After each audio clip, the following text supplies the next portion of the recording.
Here is Dr. Arthur A. Shuck, Chief Scout Executive of the Boy Scouts of America. Boy's Life is America's most popular magazine for boys, with a circulation well over 1 million.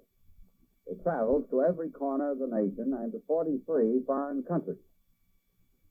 Publishing a magazine of this size is a challenge, particularly when you realize that it will be seen by several million readers, since surveys show each copy is read by 3 people. Sometimes it's a mystery how best to serve this vast and critical audience. Through its articles and fiction, the magazine helps to develop reading habits, carrying out the character building and citizenship training of the boys of America through good reading.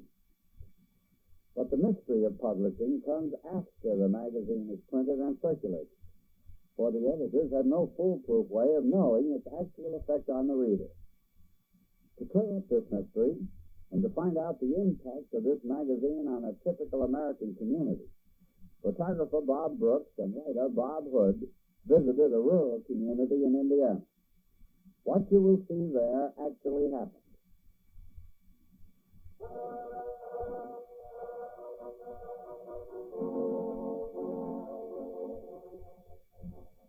We take you back to April 2nd, 1955. Boy's Life in Argos, Indiana. You are there.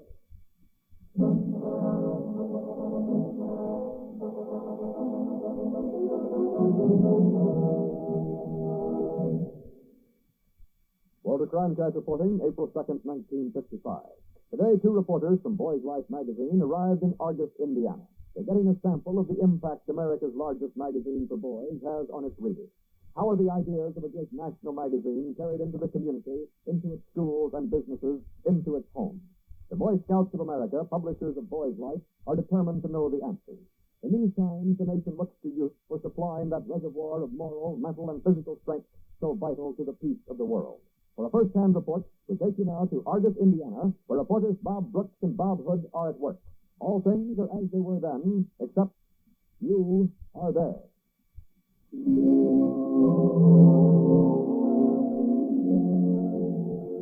This is Argos, a rural community 32 miles from South Bend.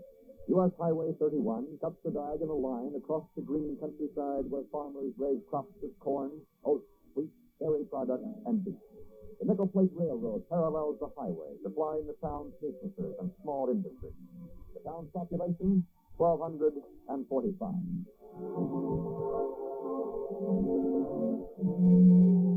Argos residents are proud of their quiet, friendly town.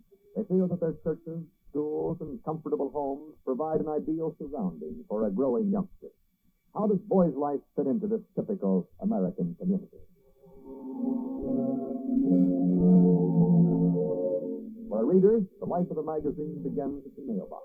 This is the home of 13-year-old Billy Harley. Billy wastes no time getting into his later pictures. Dad's interested too now, and they're both trying to convince Mom that they ought to make a plastic tent shown in the magazine. Mom looks a little skeptical, but when a boy and his dad team up, they have a knack for getting their way.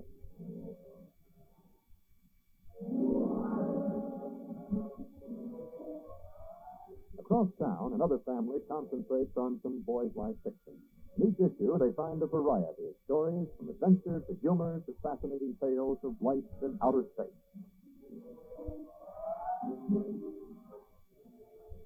Boys Life also goes into the Argos Public Library. It doesn't take long even for these girls to find it. Betsy Shunk, the girl on the right, got so interested that she coaxed her friend away from studying, and now they're both playing hooky from homework.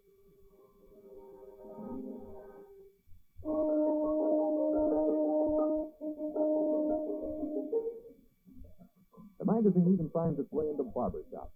This customer hasn't read it in 20 years, and now he's chuckling over the antics of Pee Wee Harris, the Boy Scout hero he remembers from his boyhood reading. It looks as though Barbara Hurst Don'ts has stopped work to see what's so funny. According to surveys, one of the most popular features in the magazine is the joke page, Think and Grin. The jokes are submitted by boys who receive $1 for each joke published.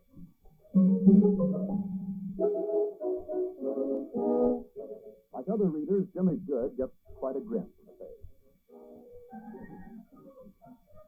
His brother Gene has a grin, too. He and his mother are happily unpacking an item he ordered through the shopping column, Gifts and Gimmicks. 6 carefully chosen products are described each month in this mail order column. And here's Brother Danny writing a letter to Pedro, the magazine's mythical borough mascot. Readers pour in thousands of letters each month to Pedro, who's the editor's right hand, or possibly we should say hook. Well, here are the Harley men again. It looks as if they've convinced Mom that making a plastic tent isn't so hard after all. They're down at Schoonover's buying the material. They started on the tent, but also on their troubles. We'll get back to them in a moment. Now we're going to drop in on a scout meeting to see how Argos Troop 255 uses boys' life.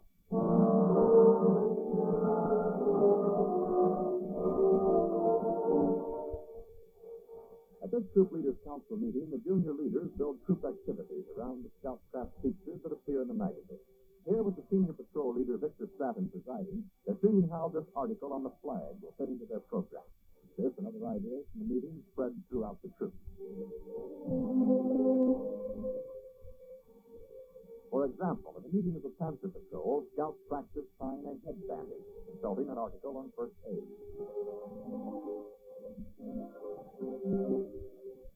Many Scoutcraft articles are reprinted singly and as booklets made available to the readers for a few pennies. Assistant Editor Bill Hillford specializes in these practical tips on hiking and camping, which build scout skills that assure fun in the outdoors. Here, members of another patrol are hiking along a nearby river.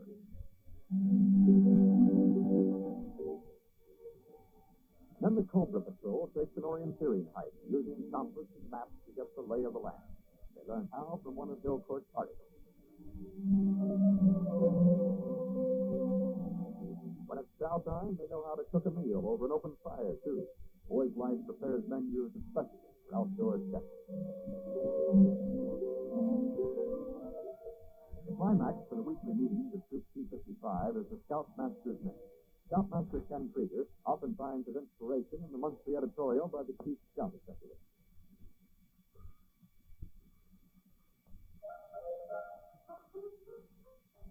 Say, the Harley men have now completely taken over Mom's kitchen and are marking out the tent. They think they're well on their way.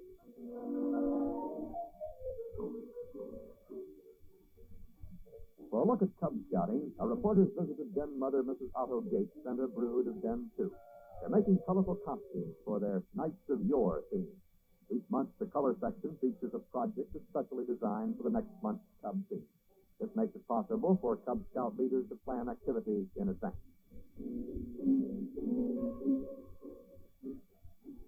That cardboard armor looks like the real thing, but Mom will be glad that the paint is the same color as the uniform.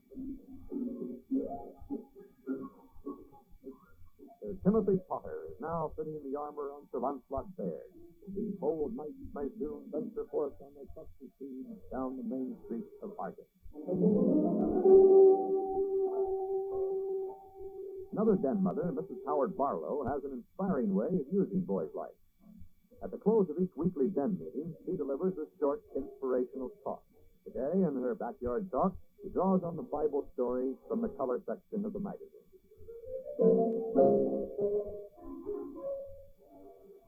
Mrs. Alice Potter of Den 3 thinks the whole town should see how her cubs carried out their craft project, so they use a local grocery store window for the display. Naturally, the young denner supervises the affair from a sack of potatoes outside the window. Meanwhile, in the Harley household, Project Plastic moves forward in a sane, orderly fashion.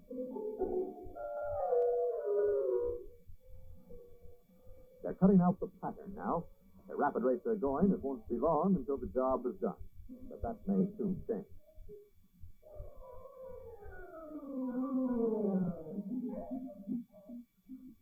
One of the busiest groups in Argos is Explorer Post 255. In addition to the broad Explorer program, their extracurricular school activities include baseball, basketball, track, civil defense, Future Farmers of America, and school library assistance. The fellow out front is Drum Major Dick Ely. Like other explorers, Dick depends on boys' life. His favorite feature is Here's Exploring. This monthly section provides the kind of tips he'll need for that canoe trip his Explorer post is taking. The boy's life, he finds out how to get his gear in shape for having the most fun. Another way the magazine helps explorers is by reporting the activities of other Explorer units throughout the nation. The magazine's roving reporters go along on trips and other activities, giving their articles the kind of authenticity that boys respect.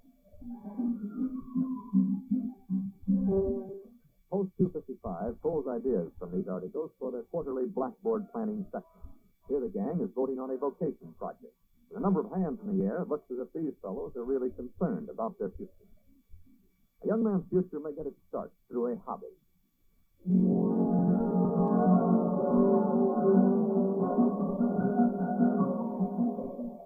Boys' Life hobby articles give the latest how-to-do-it information. Maybe a boy's favorite is home chemistry, ham radio, or photography. In his magazine, the boy reader gets advice from top authorities.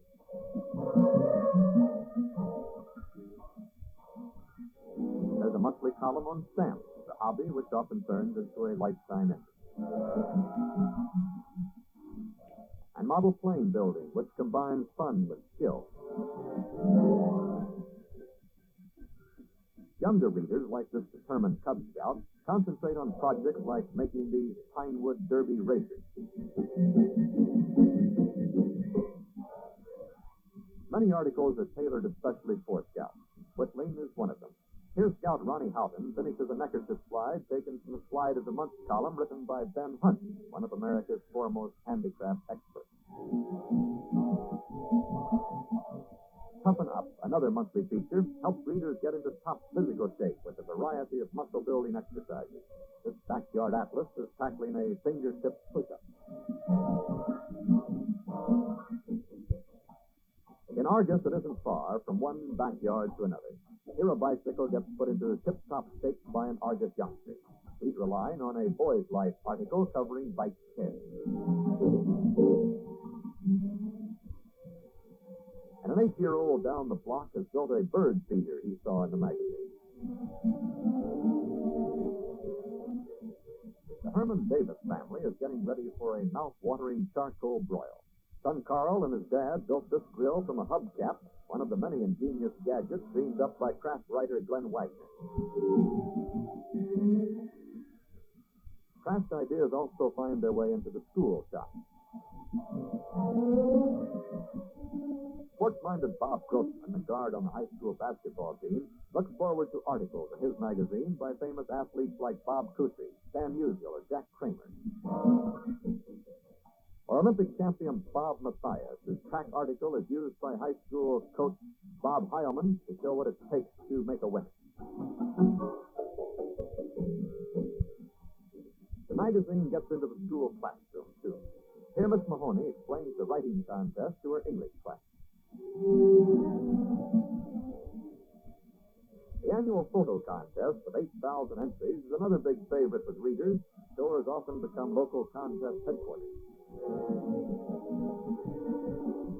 At the corner hardware store, this fishing contest display gets top attention from the town's young fishermen. Here's a youngster with the world at his fingertips, even if he did have to crawl out of bed at daybreak to do it. The Boy's Life certificate on the wall is one reason for his early birding. He's busy logging stations for the radio contest. The Harleys are busy, too. You might now call it Operation Big Stick. Dad and Billy are sticking the plastic together for their tent. But Mom still looks skeptical about how well her floor will survive. Stick is the word, all right. It's the floor they're sticking to. Well, while they try to figure their way out of this gooey mess, let's see what the scout troop is up to.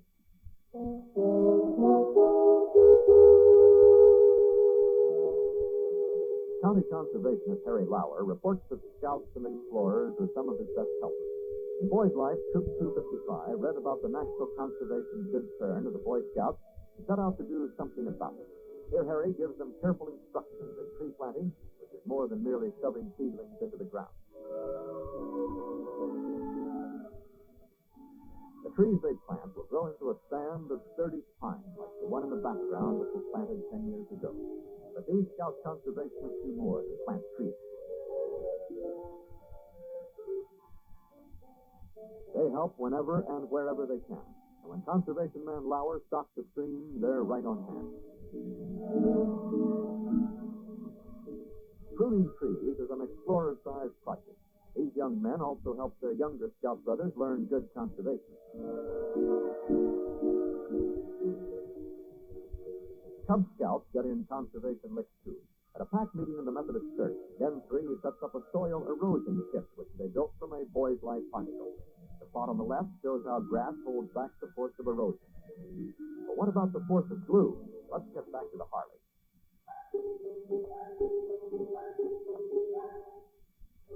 They solved their sticky floor problem. They commandeered Mom's clothes hens and clothesline to fix their tent. At any rate, Mom finally looks happy about the whole thing. Maybe it's because she's got them out of the house.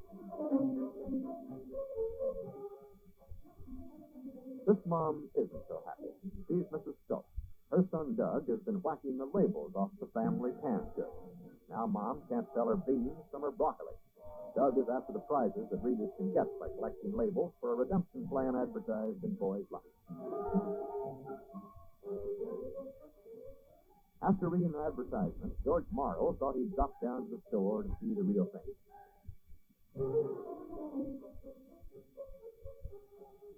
Back in the Harley yard, Project Plastic is now at the testing stage.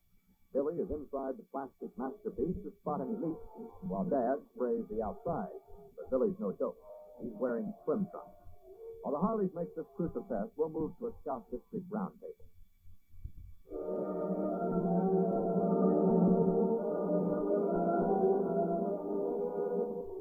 This is a monthly meeting of local scouting leaders where they exchange ideas on how best to make scouting work in their own unit.